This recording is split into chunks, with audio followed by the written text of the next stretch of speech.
Hello friends, नमस्कार। कैसे हैं आप लोग?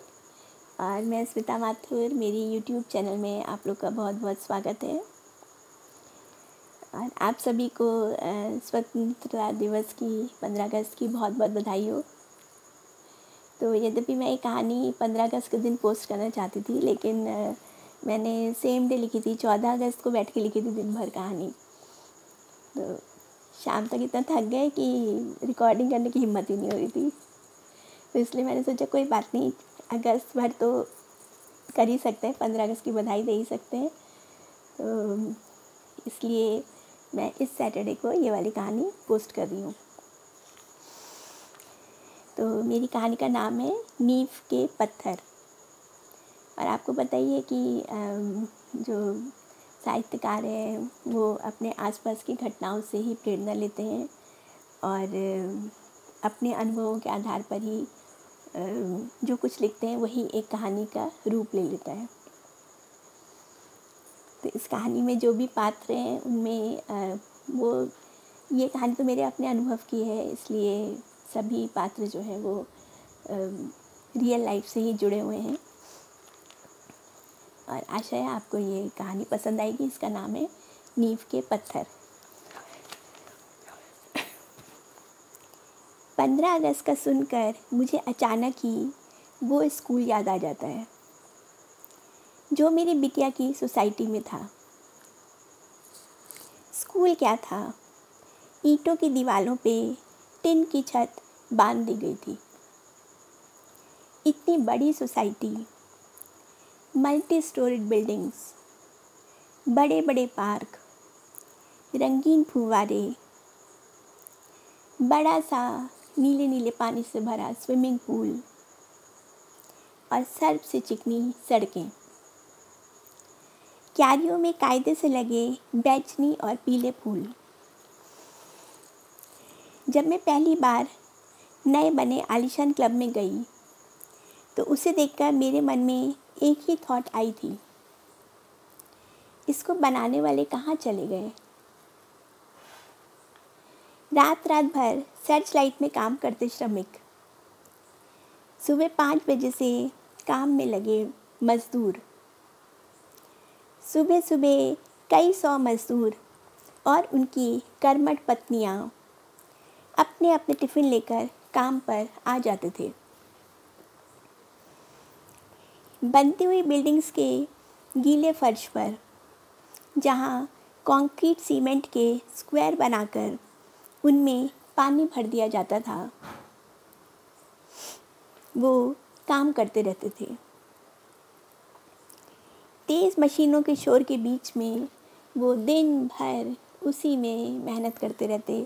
सब पीले पीले रंग के, सब ने वो पहने रहते, हेलमेट पहने रहते और पूरे दिन लगे रहते हैं। शायद उनको बीच में थोड़ा 1 से 2 घंटे, 1 घंटे का कुछ पीरियड मिलता था लंच का, जिसमें वो लोग वहीं सोसाइटी के गार्डन्स में बैठ के और खाना खाते थे, किसी झूले के नीचे छिप के, जिससे उनको थोड़ी छाया मिले, या जो छोटे छोटे कुछ पेड़ लगे हुए थे उनके नीचे बैठ के वो लोग खाना खाते थे। बाकी सुबह से लेके 8 बजे से शाम को 7 बजे तक काम करते रहते थे।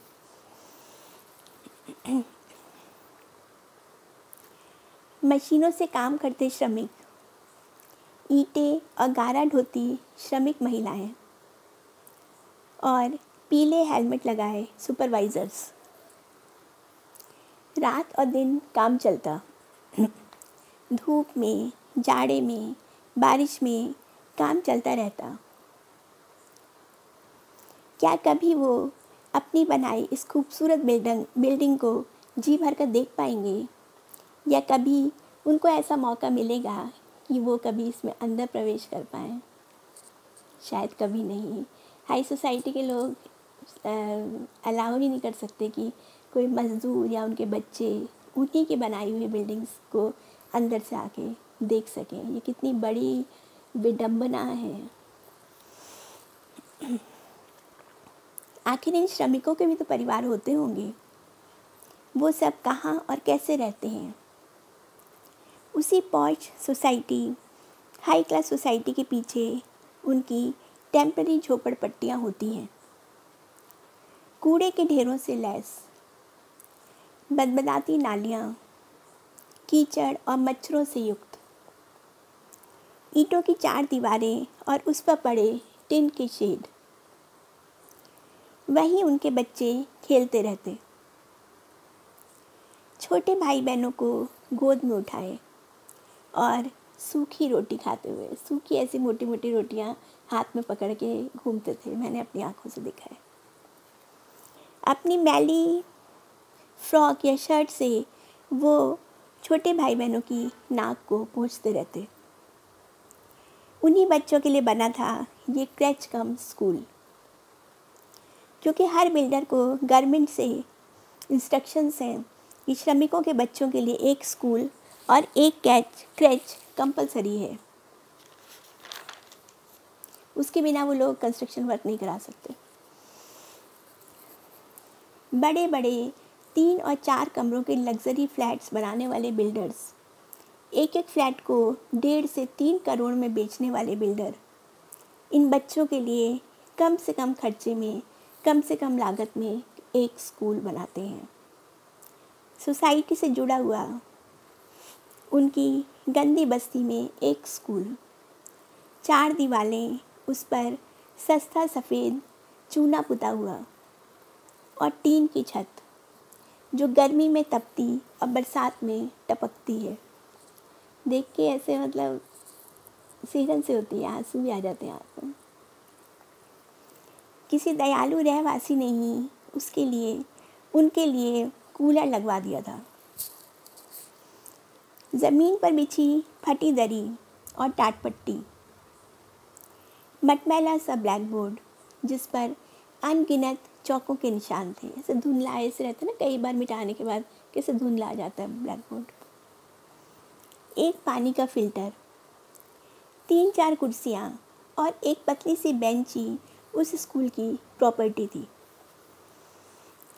एक लकड़ी की अलमारी में 8-10 स्लेटें, कुछ सफ़ेद चौक के डब्बे और पतली रंगीन टूटी हुई बत्तियाँ पड़ी रहती, पतली पतली चौक पड़ी रहती।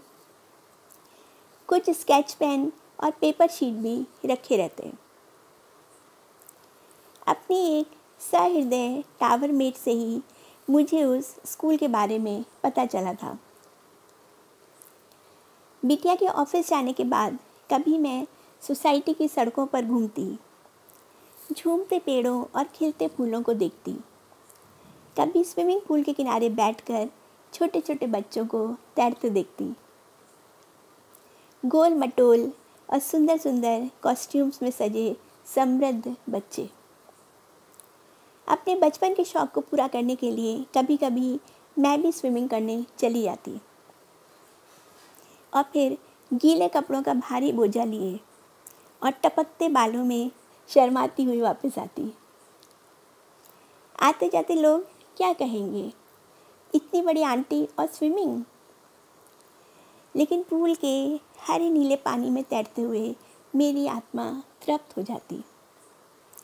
अक्सर ही टुक टुक चलाते बूढ़े दादा, जो सोसाइटी के अंदर चलती ना, एक गाड़ियाँ चलती छोटी छोटी, उनको टुक टुक बोलते हैं वहाँ पे, चलाते बूढ़े दादा मुझे अपने टुक टुक में बैठाते और टावर के बाहर तक छोड़ देते। उस दिन गीले कपड़ों के बोझ और बालों से टपकते पानी के साथ ही वो मुझे मिली थी, बड़े बड़े स्टील के डब्बों को लिफ्ट के फर्श पर रखे हुए। तो चलिए अब इसके आगे की कहानी नेक्स्ट एपिसोड में, और आशा है आपको भी ये कहानी मेरी पसंद आएगी। बहुत जीवन से जुड़ी हुई है, यथार्थ से जुड़ी हुई है, और बहुत सभी चीज़ें ऐसी हैं जो मैंने खुद अपनी आंखों से देखी हैं। चलिए आगे की कहानी नेक्स्ट एपिसोड में। Okay bye, see you.